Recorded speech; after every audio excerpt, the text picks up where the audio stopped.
MST CET द्वारा लिए गए पिछले साल के कुछ प्रश्न पत्रों में से यह लिमिट का प्रश्न बहुत आसान सा दिख रहा है, बहुत आसान प्रश्न है। इसे सॉल्व करने के लिए सिंपल ट्रिक, सिंपल फार्मूले, सिंपल कंसेप्ट का उपयोग आएगा और इस फार्मूले का उपयोग जेईई मेंस में भी आप लोग करेंगे, क्योंकि जेईई मेंस में भी इस कंसेप्ट से रिलेटेड बहुत सारे प्रश्न बनते हैं। तो चलिए बच्चों, इस प्रश्न को डील करते हैं। क्या प्रश्न दिख रहा है? लिमिट x टेंस टू 2 अगर हमें दिया है, x माइनस 1 के पावर में 1/3x माइनस 6 दिख रहा है, इज इक्वल्स टू इसके लिमिट का आंसर क्या होगा? यहाँ पे 4 ऑप्शन दिए गए हैं।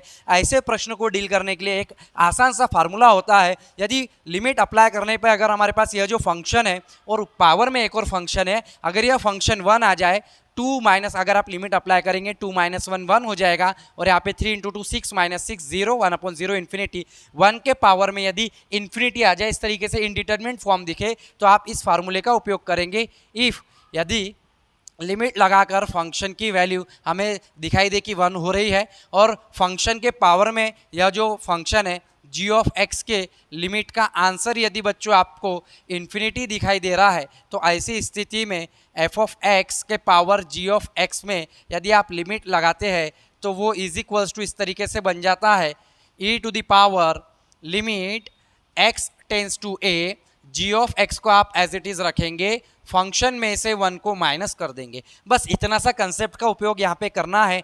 यदि आप इसे सॉल्व करना चाहते हैं तो बहुत आसान तरीके से कंसेप्ट को, फॉर्मूले को रिवाइज करना सीखे, बार बार पढ़िए, उसको रिवाइज कीजिए, तो बहुत आसान तरीके से आप ऐसे प्रश्नों को डील कर पाएंगे।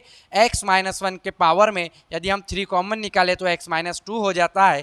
यहाँ पे हमें इस कंसेप्ट को अप्लाई करना होगा। e टू द पावर में यह बच्चों हो जाएगा limit x tends to 2, g of x को एज इट इज रखेंगे, x माइनस 2, फंक्शन में से हम एक 1 को माइनस कर देंगे, जैसे यहाँ पे f ऑफ x माइनस 1 का है, तो ये हो जाएगा e to the power limit x tends to 2 1/3 x minus 2, और यहाँ पे वैल्यू आएगी x माइनस 2 कैंसल 1/3 e का पावर 1/3। इसमें से C option is your right answer.